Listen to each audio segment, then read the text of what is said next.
Oi, brava gente, boa tarde, sejam todos muito bem-vindos. Nesta edição eu comento com você sobre o ataque que aconteceu em território israelense. Dois loucos pararam num ponto de ônibus e saíram largando bolinhas ali e muitos ficaram feridos, dois fatalmente. Os atacantes foram devidamente finalizados. A gente vai falar da situação dos reféns, tá uma confusão homérica, tá? Mas as coisas continuam avançando. Israel conquistou mais 2 dias de cessar-fogo em troca de reféns, e a gente vai falar sobre isso. Tem também uma notícia de uma mulher grávida que foi atacada e veio a falecer, mas a gente precisa colocar uma perspectiva aí, porque essa mulher era árabe e ela foi atacada por outro árabe, tá? Cuidado com as fake news, brava gente.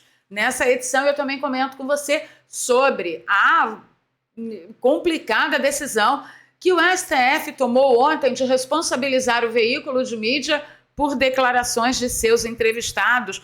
Vai ser uma coisa bem complicada.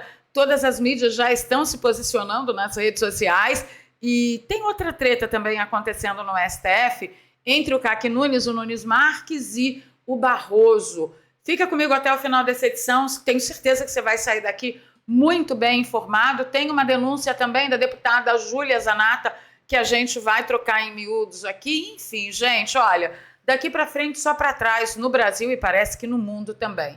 Então vou pedir o seu like logo agora no início do vídeo, compartilhamento nas redes sociais e nos grupos de Telegram e Zap Zap. Se você é novo por aqui, se inscreva no canal e ative o sininho, porque aí você ajuda a gente a tentar sair desse shadowban eterno que a plataforma nos enfiou. Vamos de notícias, vamos começar com Mônica Laredo, ela que é moradora em Israel, tem um filho no fronte de batalha também, idade militar, foi lá, foi solicitado ali pelas forças de defesa de Israel, então ela nos traz notícias em primeira mão. Eu gosto muito, né, confio muito nas notícias que ela traz. Já está um repost no meu perfil dessa notícia, aqui embaixo tem 2 vídeos que eu não vou poder mostrar aqui para vocês, tá? As cenas são realmente chocantes. Já está repostado lá no meu perfil no Twitter, o link está aqui na descrição, e ela mostra o momento do ataque nesta manhã, tá? Esse local fica numa importante avenida e é um ponto de acesso importante, próximo ali ao centro, né, de Israel, e aparentemente tudo foi cuidadosamente planejado para amanhã prevista para os regressos dos combatentes na faixa de Gaza. E aí a Mônica, ela expressa um sentimento que a gente percebe que, com o passar do tempo, é a maioria do sentimento da população israelense, mesmo dentro daquelas famílias que têm ainda seus familiares em mãos dos moços lá que não querem a paz, tá? E ela disse que a omissão junta-se a outra omissão, quando a guerra se torna um acontecimento rotineiro em Israel. O povo lá da bandana verde engana Israel sem parar e o tempo todo, e tudo que eles fazem é destruir essas casas dos terroristas e libertar também terroristas. Então, assim, há uma insatisfação notória na população de Israel para certas concessões que Bibi continua concedendo, né, entregando aí para os moços da bandana verde, tá?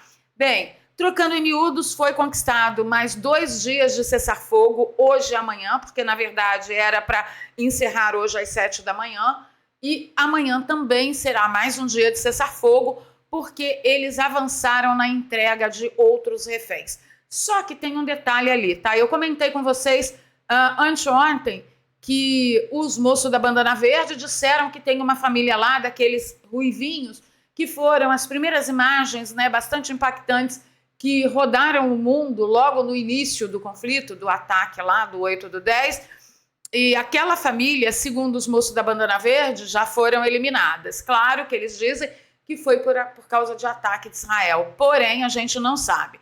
Então, qual é o praxe de Israel lidar com esses grupos do terror, do medo? Ah, foi morto? Me devolve os corpos. Me diz onde estão os corpos. Ah, mas já foi carcomido, já deteriorou. Eu quero saber onde estão os corpos. Eu expliquei para vocês direitinho como funciona isso anteontem. A série Fauda também fala bastante disso. Eles dizem que tal pessoa foi finalizada e aí fica com a pessoa viva, principalmente se a pessoa é esposa ou é um alto comando, um alto cargo do governo. Para quê? Para ficar torturando as pessoas e retirando informações. Isso é muito importante que Israel não permita. Então, certamente Israel já está exigindo os corpos dos reféns que os moços da bandana verde estão dizendo que foram finalizados, né?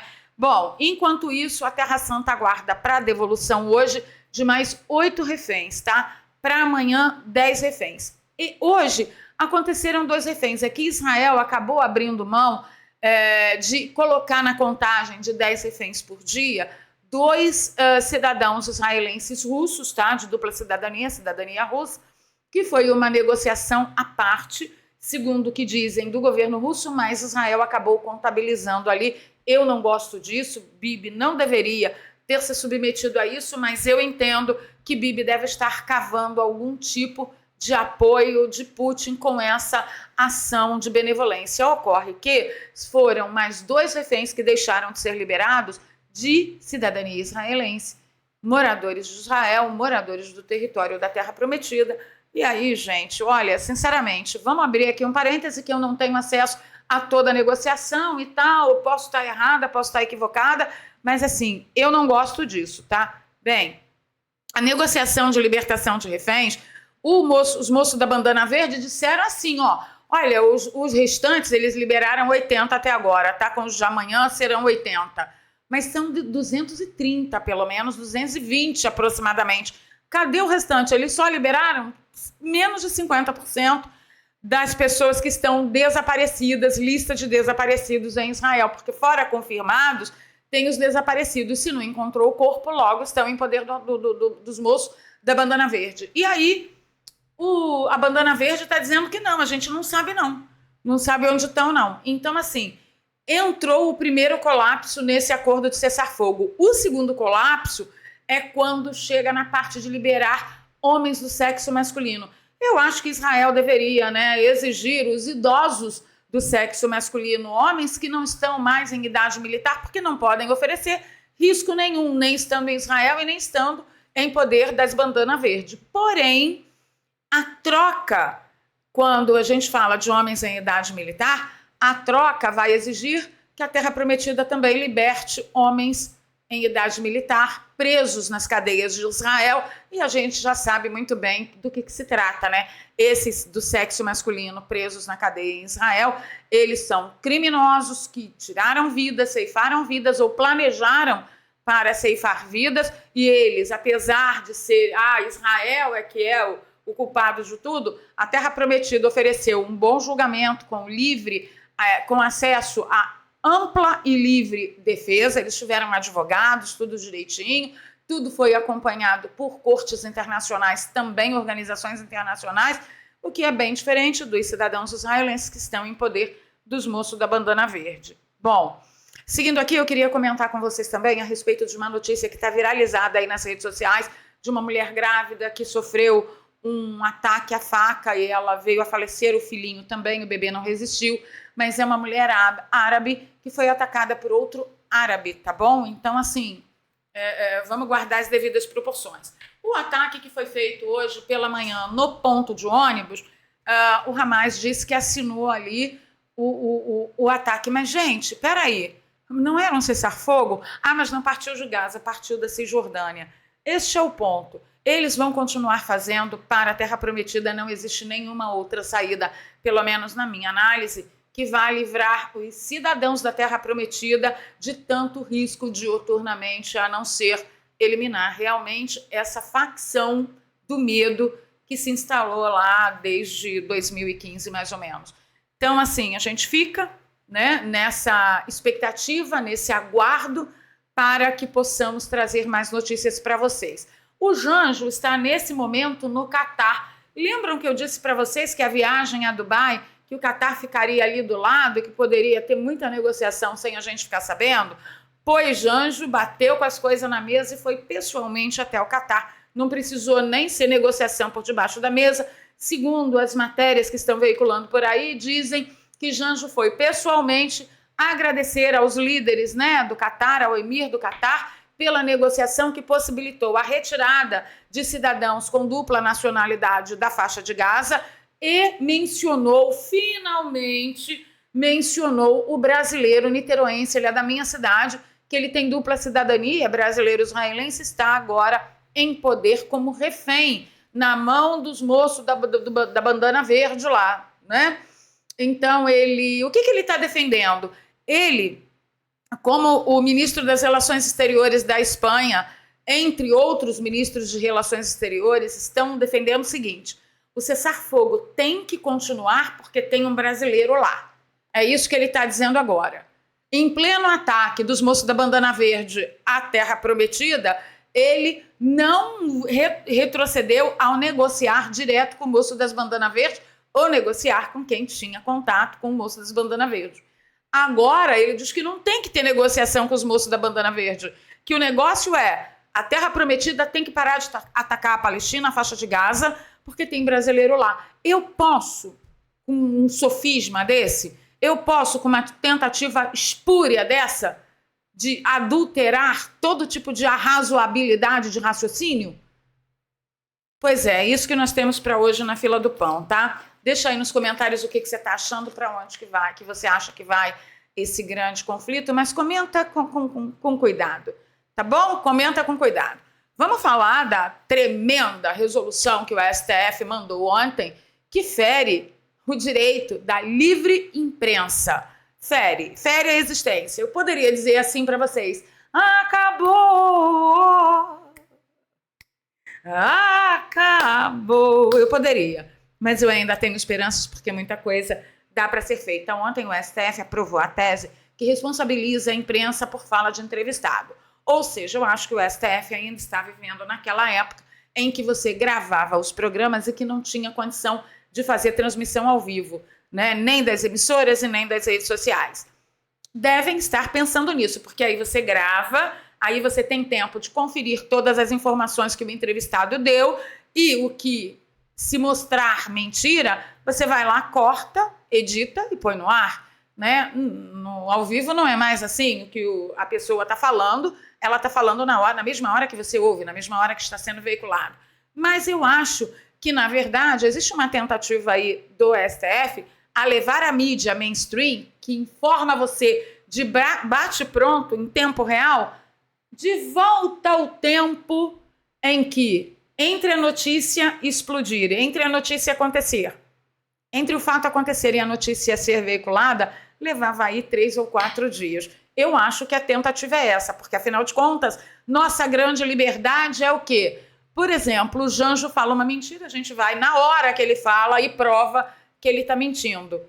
Ministros falam mentira e a gente vai e prova na hora que ele falou que o tal ministro está mentindo. Então, assim, o que o STF pretende? Eu não sei, eu sei que eu pretendo acatar, tá? Eu, como jornalista, tá, com MTB, radialista com DRT, eu não vou me enfiar na papuda, não vou. Olha só, já estou avisando para vocês.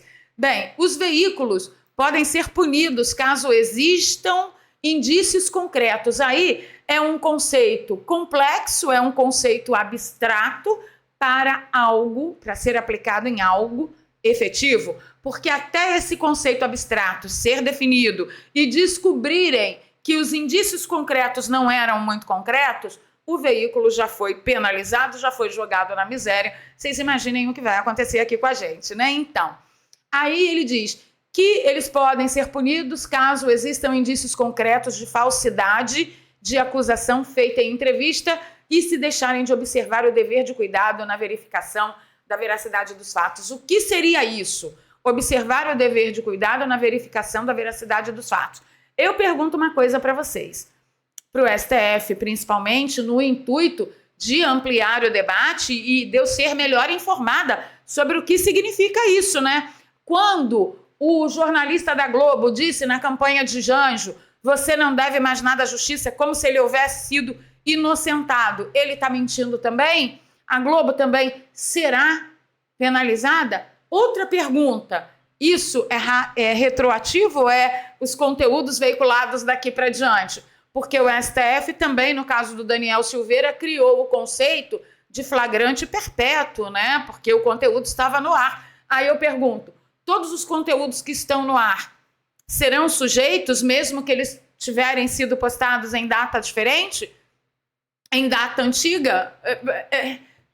Poxa, STF, ajuda a gente a ajudar vocês. Nós queremos ser bons cidadãos que não incorremos em crimes, mesmo porque papuda não é agradável nem para mim nem para ninguém, né? Mas se vocês pudessem orientar a gente melhor, a gente agradeceria. E como que isso resvalou na mídia? O blog do Noblar, olha só, ele divulgando um artigo do Ricardo Noblar, do filhote dele, que o filhote dele disse que o Supremo Tribunal mantém a liberdade de imprensa peronomútil. Olha, que o mundo não gira, o mundo capota, eu concordando tanto com o Noblar pai quanto com o Noblar filho. Liberdade de imprensa, uma vírgula. Mas a coisa fica pior. Deixa eu mostrar para vocês aqui a hipocrisia e desonestidade do Noblar. Ele divulga o artigo do filho dizendo que o STF, na opinião do Ricardo Noblar, está mexendo ali, né, impedindo a liberdade de imprensa, mas existe uma exceção, na opinião do blog do Noblar, para a Jovem Pan. A Jovem Pan merece. Olha o que ele fala. O papel da Jovem Pan nos anos Bolsonaro ainda está por ser descrito em detalhes, mas um esboço do que ocorreu pode ser lido em uma ação do Ministério Público Federal, apresentada em junho deste ano, com base na análise da programação do canal entre 1º de janeiro de 2020 e 8 de janeiro de 2023. 2 procuradores constataram a sistemática veiculação de conteúdos desinformativos. Dois procuradores. E aí eles determinaram que a veiculação de conteúdos desinformativos foi sistemática a respeito do funcionamento de instituições públicas no país. Vocês sabem muito bem do que a gente está falando e do que eles estão falando. Contextualmente atrelados a conteúdos incitatórios à violência, à ruptura do regime democrático brasileiro. Eu não preciso investigar nada para saber que isso é uma grande mentira, porque eu, como na época era uma espectadora, né, assídua da Jovem Pan, já não sou mais, mas na época eu era, né, eu sei que isso tudo é uma grande mentira. Pergunta, o blog do Noblar vai responder por isso? E esses 2 procuradores, eles apontaram, olha, esse negócio de acusar de conteúdos desinformativos em veiculação sistemática não prova nada. Eu quero saber qual foi o conteúdo desinformativo e por que esse conteúdo é desinformativo. Prova que esse conteúdo é desinformativo. Isso é justiça, isso é aplicação de lei, isso é investigação séria, não é? Não vamos ter isso para hoje na fila do pão. Diz que a ação civil pública que pede a cassação de 3 concessões de rádio e multa, adivinha de quanto? 13 milhões. 13,4 milhões. Esse número 13 está virando assim, olha, muitas explicações para muitas coisas, né? Diz que a multa é pela divulgação de notícias falsas e incitação a atos antidemocráticos. Ainda não chegou no termo final, no caso da ação do Ministério Público, que está ameaçando tanto multar a Jovem Pan quanto apresentar a cassação de 3 concessões. Mas vocês não têm aí da Jovem Pan o Cacai, que é mega bem recebido no STF, não está adiantando não, esses milhões de reais que vocês estão pagando para o Cacai? Jovem Pan. Tá. E aí, no bojo disso tudo, eu trago uma antiga ameaça que Janjo fez na campanha, veiculado pelo Globo Política. Lula diz que, se eleito, vai mandar prender jornalistas que mentirem sobre ele. Gente, isso foi uma promessa de campanha que eu acho que agora, através de uma Suprema Ajuda, essa promessa o Janjo vai cumprir, tá? Essa promessa o Janjo vai cumprir. Pergunta, quais foram as mentiras? E as mentiras que jornalistas falaram contra Bolsonaro, a gente também pode aplicar? Não sei. O Didi disse que a Vera Magalhães, eu sou bloqueada na Vera. E aí ela diz que, no mínimo, essa decisão deixa toda a imprensa em situação de insegurança jurídica para realizar entrevistas ao vivo. Como adivinhar o que o entrevistado vai dizer num programa, por exemplo, como Roda Viva? Ardeu no seu, Verinha? Deixa eu te avisar uma coisa, o Alan dos Santos te avisou, meu bem. E a vocês que nos seguem aqui, eu sei que vocês seguem também um outro canal aí, de um estafermo que ficou falando ontem. Eu avisei. Mentira! Quem avisou que isso ia acontecer muito antes de você foi o professor Olavo de Carvalho e o Alan dos Santos, tá bom? Dê crédito a quem tem crédito. Eu avisei, mas eu só repliquei o aviso deles dois. Ah, fala sério, gente, como é que vocês conseguem ficar caindo dia e noite em chaveco de gente que fica lá arrotando autoridade que não tem? Isso depois de tudo que aconteceu no 8 de janeiro. Haverá lei e ordem, porque eu sei, porque eu tenho informação, eu sei o que eu falo, eu estou avisando. Vocês lembram? Ah, vocês não lembram mais, né? Porque é tudo tiro, porrada e bomba para tudo quanto é lado na cabeça de vocês que vocês já esquecem. Aí eu fico nesse estado, vocês falam, tenha calma, Valéria, tenha calma. Como é que pode ter calma? Voltando a Vera Magalhães, doeu aí, meu amor? Doeu, né? Nós avisamos que isso chegaria em vocês, vocês que passam pano o tempo todo. Vocês não vão poder falar mais nada, porque afinal de contas, o olerite, o contra-cheque gordinho aí, quem paga, manda. Em regimes totalitários, em regimes tiranos, não existe mídia livre. Não existe imprensa livre. Aprendeu, bonitona? Ou você acha que você seria poupada? Acho que não, né? A Raquel Landim veio trazendo um destaque na fala do William Vac. Abro aspas para o Vac. Na prática, cria obstáculo para a publicação de denúncias que terão que ser investigadas. Afirma o presidente do Supremo que a liberdade de imprensa está garantida. A prática é que dirá. E na prática, estamos diante da flexibilização da liberdade de imprensa. Eu diria que é uma flexibilização da tirania na narrativa. Isso que eu digo. E se a Raquel Landim retuitou o William Vac, é porque ela tem a mesma opinião. Ela também teve uma fala importante, olha só. Se as regras aprovadas pelo STF estivessem em vigor, como a imprensa publicaria as entrevistas de Pedro Collor ou de Roberto Jefferson? A decisão do STF não combate a irresponsabilidade de alguns. O que ela traz é risco de autocensura de toda a imprensa. Não diga, não brinca que você passou a perceber isso agora. Pois eu vou mais fundo com você, Raquel Landim, minha colega de trabalho, porque nós temos o mesmo MTB que você tem, eu tenho, tá? E eu ainda tenho DRT de radialista, ok? Eu digo que isso está sendo implementado desde que o Terça Livre foi fechado, desde que o dinheiro do Terça Livre foi tomado, tá? Pelo amor de Deus, agora que você acordou, porque ardeu no seu, né? E temos ele, o mentiroso mor, né? Que vive passando pano para regime autoritário no mundo todo, não só aqui no Brasil. O Renato Souza diz, jornalistas e empresas de comunicação dizem que decisão do STF que responsabiliza a imprensa por declarações de entrevistados cria insegurança sobre entrevistas ao vivo. A ABI e FENAGE avaliam recorrer na OEA alegando que o Supremo limitou a liberdade de imprensa. Olha o mundo capotando mais uma vez. Meu amigo, olha nós aí agora juntinho com a ABI e a FENAGE.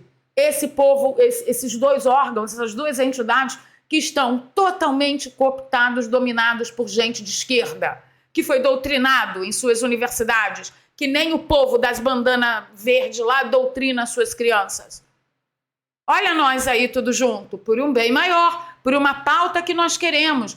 É lógico, para mim está muito claro que o STF pretende, no atual momento, devolver à mídia a época em que a única possibilidade de noticiar um fato, uma denúncia, era gravando, editando e depois colocando no ar.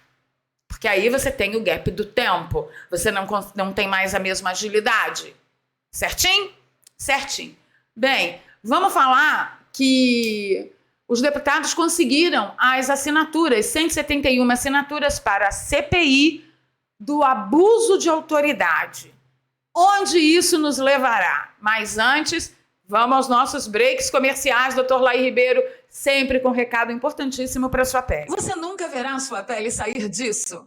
Para isso, enquanto não tratar de dentro para fora. E a melhor forma de fazê-lo é através da tecnologia do Transresveratrol, que em contato com o corpo humano produz o gene da longevidade do jeitinho que ensinou o Dr. Laí Ribeiro. Primeiro, o resveratrol tem que ser trans. Esse resveratrol, ele tem a habilidade de, no ser humano, estimular o gene da sirtuína 1 e sirtuína 2, que vai produzir a proteína sirtuína 1 e a proteína sirtuína 2, que é o gene da longevidade. Registrado pela Anvisa, o Sinata Gotas vai cuidar da sua pele de dentro para fora, amenizando rugas, ressecamento, bigode chinês. Eu, se fosse você, aproveitaria hoje a promoção de 3 meses completos de tratamento com frete grátis para todo o Brasil por apenas R$ 29,90 na parcela. Mas atenção, a oferta é válida somente até durar essa promoção.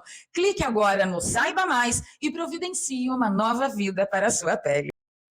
Adoro esse produto, Sinata Gotas. Eu estou fazendo uso há mais ou menos 2 meses e um pouquinho. A mudança na minha pele foi notória. Todo mundo perguntando se eu estava usando filtro aqui no YouTube. Não, gente, aqui no YouTube não tem filtro. É do jeito que tá? Eu estou usando muito menos maquiagem e o meu hidratante parece que foi potencializado num tanto que você acha que a fórmula mudou, mas na verdade é a saúde da sua pele que está sendo tratada de dentro para fora. Eu falo muito de rosto porque é o meu material de trabalho, mas o tratamento vai na sua pele inteira, tanto no rosto quanto no corpo, tá? O link que eu deixo para você aqui no comentário fixado e na descrição leva você para essa página onde você tem todas as informações complementares do produto. Aqui nossas sugestões de combo. Vocês sabem que eu estou sugerindo o combo de 3 meses de tratamento, onde você paga 2 meses, recebe o 3º de presente e ainda ganha frete grátis para todo o Brasil. E aqui também você encontra excelentes depoimentos de pessoas que tiveram ótimas experiências com o Sinata Gotas. Prepare sua pele para o que vem pela frente. Se a gente ainda estiver vivo, você vai querer chegar no Natal e no Ano Novo e nesse verãozão com a pele linda, maravilhosa, reluzente, preenchida, hidratada, toda linda. E, afinal de contas, você mais que merece. Então, ainda dá tempo, tá? O link tá aqui na descrição e no comentário fixado. E sempre que você adquire um produto anunciado aqui, você tá ajudando a apoiar o canal, tá bom? Sinata Gotas, para mudar a vida da sua pele como mudou a minha. Vamos lá, vamos seguir aqui que o Rafael Fontana trouxe a notícia, olha só. Que maravilha que os deputados conseguiram 171 assinaturas e protocolaram o pedido da CPI do abuso de autoridade. Agora, meus amigos, cabe ao presidente da Câmara, Arthur Lira, decidir se irá instaurar a comissão ou não. O pior de tudo isso é que Arthur Lira não tem que cumprir um prazo para instaurar a CPI, cumprir um prazo limite para responder a esse feito, né, de conseguir aí a abertura da CPI, as assinaturas com o pedido de abertura de CPI do abuso de autoridade. Ai, não vai dar em nada. Olha que você pode quebrar a cara. Cuidado. Eu quero falar sobre o assunto, gente. Eu quero falar, pelo amor de Deus. Aí vale perguntar para o STF. O YouTube será responsabilizado quando, em alguma audiência pública, o YouTube estiver veiculando e o depoente lá falar mentira? Só para saber. Aí, eu me deparei hoje de manhã com a tradução, né, de um vídeo do Elon Musk durante uma entrevista. E ele, gente, quase me fez chorar. Olha só o recado que ele deu para os globalistas. Vão se... eu vou tirar o áudio, vou ler a legenda para vocês. Aí o cara falou assim, ó... Você está esclarecendo isso agora, mas houve uma percepção... Peraí, gente... Olha só. Você está esclarecendo isso agora, mas houve uma percepção pública... de que isso foi parte de um pedido de desculpas. Por quê? Porque ele teve uns probleminhas lá, né? De apoiar muito a direita, apoiar muito a liberdade, mandar um monte de funcionário militante embora e tal. E ele acabou perdendo muito investimento. E aí, ele tá falando especificamente disso, tá? E o cara tá falando, mas parece que você fez um pedido de desculpas. Isso foi dito online, houve tantas críticas, anunciantes deixando. Aí o Elon fala: espero que eles parem. Aí o cara pergunta: você espera o quê? Aí o Elon fala: não, anunciem no X. Não anuncia no X. O jornalista: você não quer que eles anunciem? E o Elon diz: não. O que você quer dizer? Aí ele retoma: se quiserem tentar me chantagear com publicidade, me chantagear com dinheiro, vão se pi. E ele grita, ele fala mais alto. O jornalista mais... Aí ele: vão se pi. Está claro? Espero que esteja.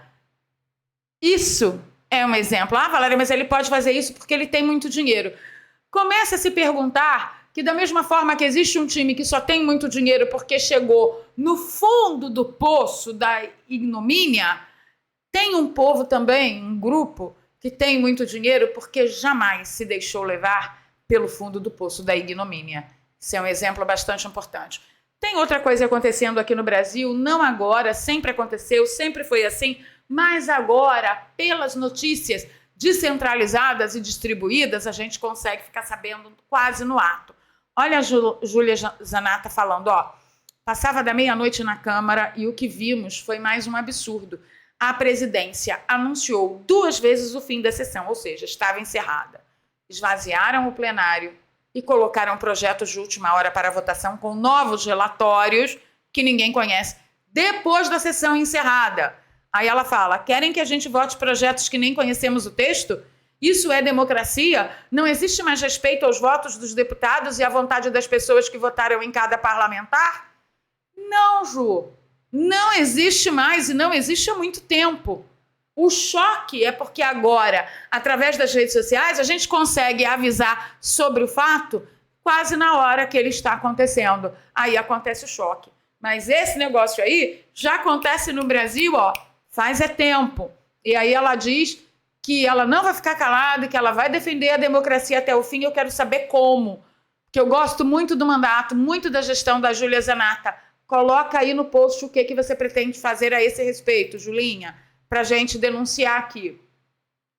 E aí eu comentei com vocês na abertura que tinha uma outra treta acontecendo no STF também, entre o ministro Barroso e o CAC Nunes, né, o Nunes Marques.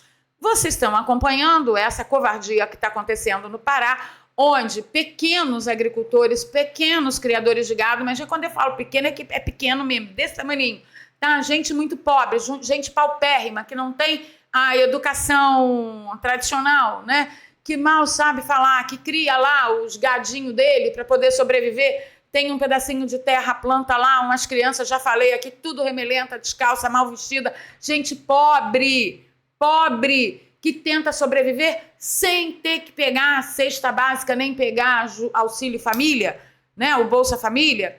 Essas pessoas estão sendo desalojadas por, supostamente, as terras onde elas ocupam, às vezes famílias que já ocupam aquele lugar há mais de 40 anos, aquelas terras serem indígenas. E aí o Nunes Marques, ontem, apresentou uma decisão dizendo que está proibido a desintrusão daquelas pessoas lá, afinal de contas elas são cidadãs brasileiras, aquelas pessoas, e tem que definir se vai pagar e o tempo que esse pessoal ficou aqui e o tanto de benfeitoria que foi feito na terra. Não pode expropriar sem indenizar, né? E aí Nunes Marques falou ontem, ele decidiu, está proibido a desintrusão.